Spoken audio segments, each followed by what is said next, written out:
E já de regresso a Portugal, depois de 5 anos em Bruxelas como Comissária Europeia, com a pasta da Coesão e Reformas, Elisa Ferreira, bem-vinda ao Direto ao Assunto. Não sei se já terminou a mudança. Muito obrigada, não, estou a fazê-la hoje. Ainda está a fazê-la. Tem muita bagagem, não sei se traz muita bagagem de Bruxelas.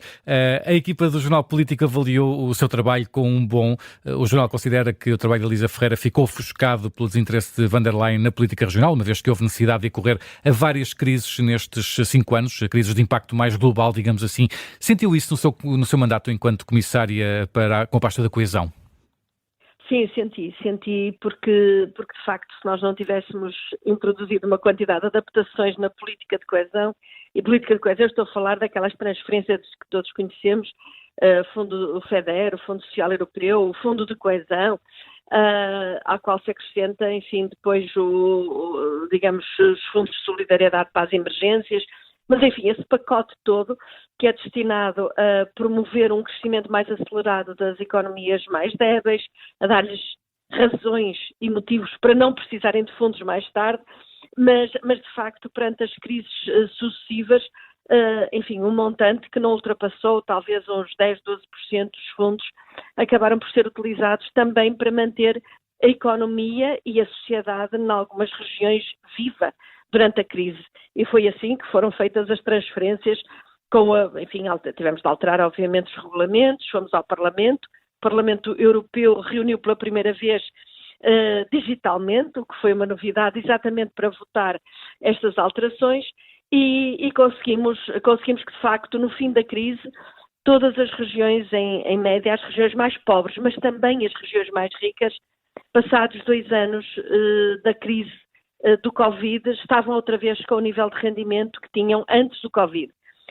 E, portanto, de facto, enfim, se não fosse isto que precedeu o PRR e precedeu até aquele apoio do SURE, que ficou mais conhecido, mas que era um empréstimo, eu acho que muitas regiões que dependiam do turismo ou que dependiam da indústria, portanto, que ficaram bloqueadas, as regiões ficaram completamente, a dinâmica ficou bloqueada pelo impedimento dos movimentos de mercadorias e de pessoas, elas teriam tido uma crise profundíssima e isso foi evitado.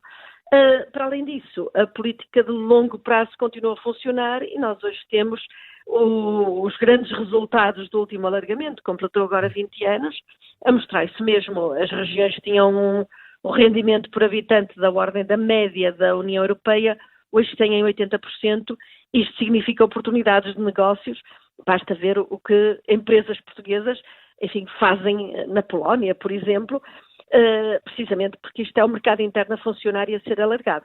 E depois de passadas estas emergências, há condições, Elisa Ferreira, para apostar agora mais nos próximos 5 anos nas políticas de coesão? Eu acho que as políticas de coesão têm de se manter.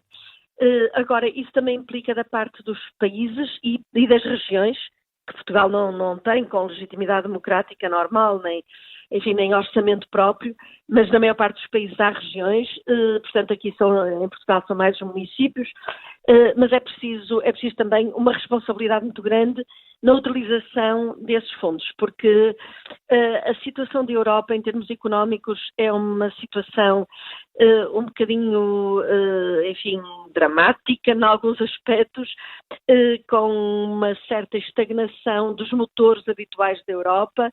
Isto é, a Alemanha está um bocadinho, está estagnada, a França estamos a assistir hoje, vamos ver o que é que dá o debate e a votação na Assembleia Francesa, a Espanha está muitíssimo fraturada e dividida, a Hungria está naquela situação em que está e, no entanto, a Europa tem de afirmar a sua dinâmica económica nos novos setores de competitividade, porque a China, os Estados Unidos, só para, enfim, citar os habituais, estão aí e a Europa tem de facto de se afirmar internacionalmente como um grande bloco económico que associa a democracia, associa o respeito pela liberdade individual, exatamente a uma pujança económica. Isto significa que temos todos de pensar em cada território o que é que podemos contribuir, gerando empregos bem remunerados e acrescentando valor àquilo que se faz. Todos os territórios e todos os países têm de contribuir para uma uma performance económica melhor. E já que falamos nisso, né, em melhorar a performance económica, a implementação do plano Draghi é uma das prioridades da Presidente da Comissão Europeia. Considera ser a prioridade certa? Há dois planos. Há o plano Draghi e há o plano Letta. Isto é, não é bem um plano. É um diagnóstico. Há aspectos do relatório Draghi, eu prefiro chamar-lhe um relatório do que um plano. Há aspectos que são absolutamente óbvios. A Europa tem de avançar para os setores de alta tecnologia, de alta competitividade.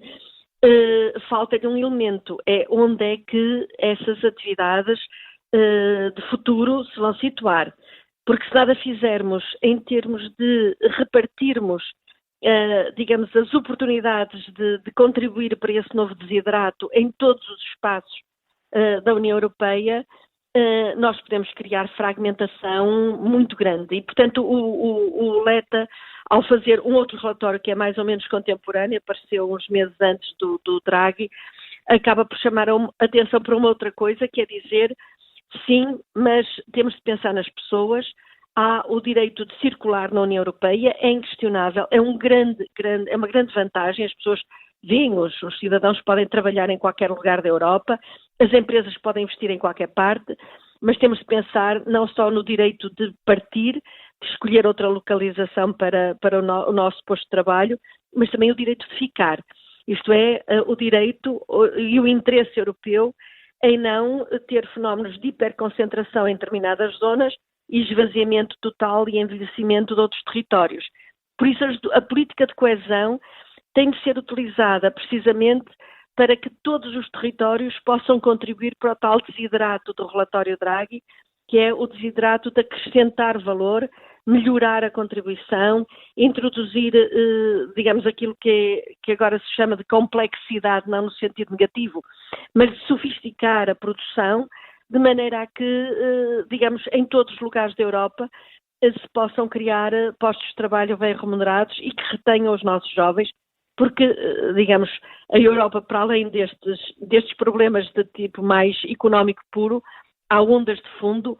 Uma delas é o envelhecimento enorme da Europa, que está em curso, exatamente porque os jovens imigram, vão para fora ou não têm condições económicas para terem uma família, precisamente pela dificuldade de assumirem todos os custos que uma opção dessas acarreta.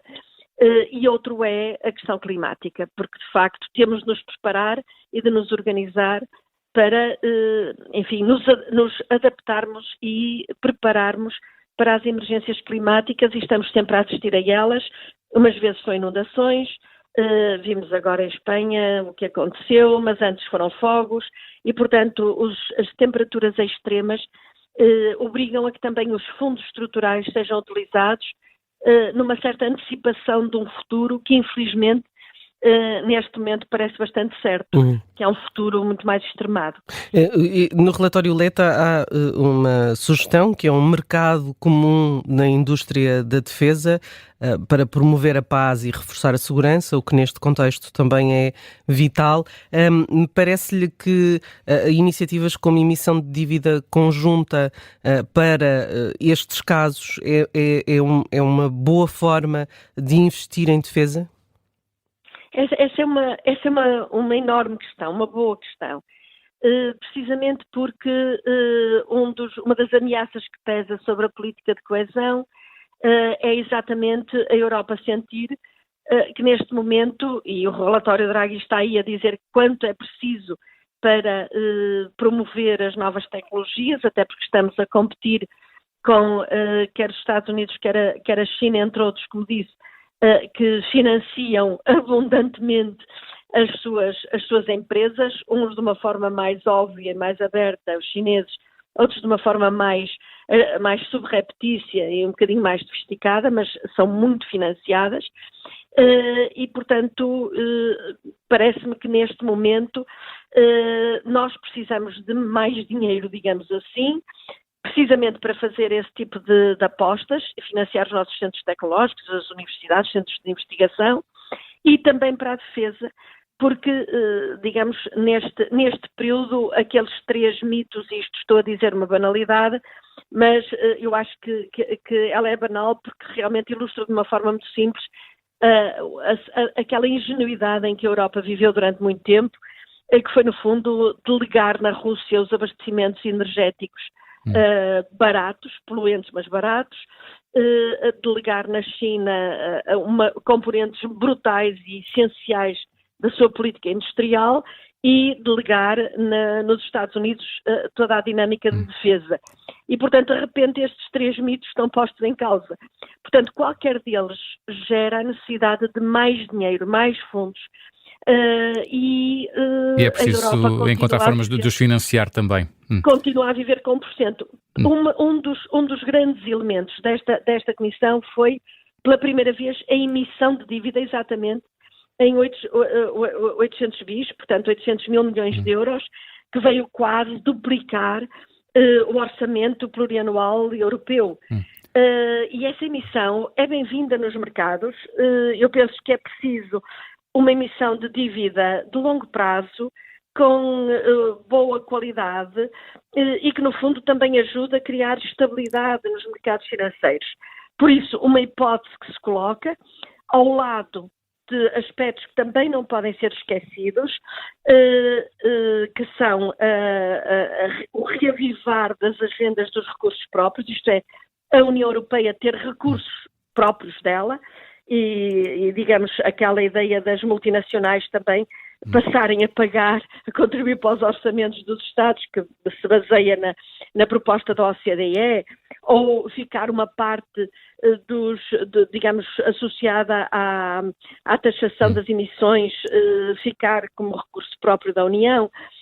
Vem outra que é, isto posso dizer apenas a título pessoal, mas hoje eu já não sou comissária, a hipótese de se renovar, no fundo fazer a renovação da dívida que foi emitida.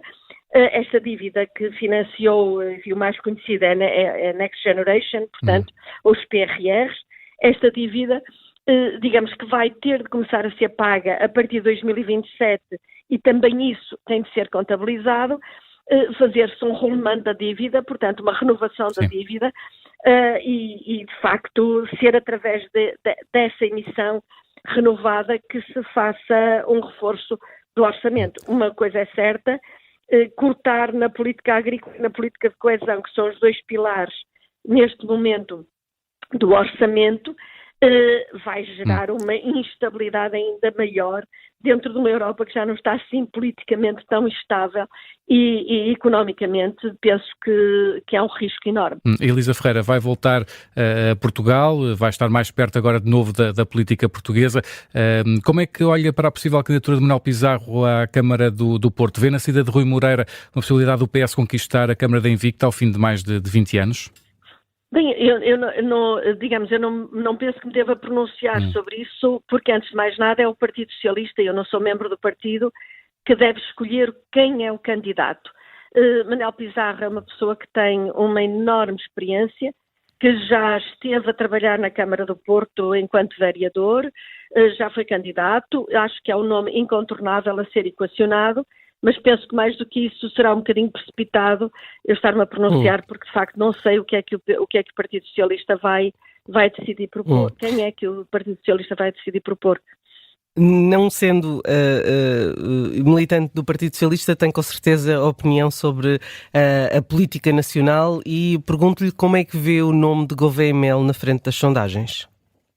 Também é outro assunto que eu acho que é muito cedo para nos estarmos a pronunciar. Há uma discussão enorme, enfim, neste momento há penso que a sensibilidade das sondagens vai no sentido de dar uma grande projeção, mas acho que ainda é muito cedo, de facto, e acho que, se me permite, temos de discutir coisas que são muito urgentes e que tocam o cerne da sobrevivência do país, nomeadamente a utilização, e peço desculpa de voltar ao tema, desta oportunidade histórica que Portugal tem para utilizar fundos estruturais. Temos que robustecer o país, que recolocar o país, fazê-lo crescer mais Eu ouço, com as verbas todas que estão a ser transferidas, não se entende como é que não há um plano, por exemplo, de gestão a longo prazo da água numa zona que está em processo de desertificação, ou que vai ser sempre vítima de situações extremas como é o Algarve. Sim. No Alentejo fizemos todo aquele investimento à volta do Alqueva e pagou e funcionou. Os Portanto, nossos é preciso perceber que científica têm de ser apoiados. Sim.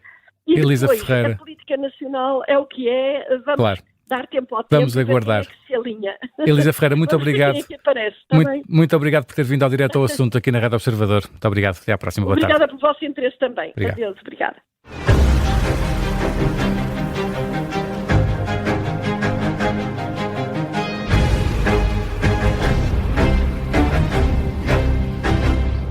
Se gostar deste podcast, pode seguir, dar 5 estrelas e comentar o episódio na Apple Podcasts ou no Spotify. Pode também subscrever e gostar no YouTube.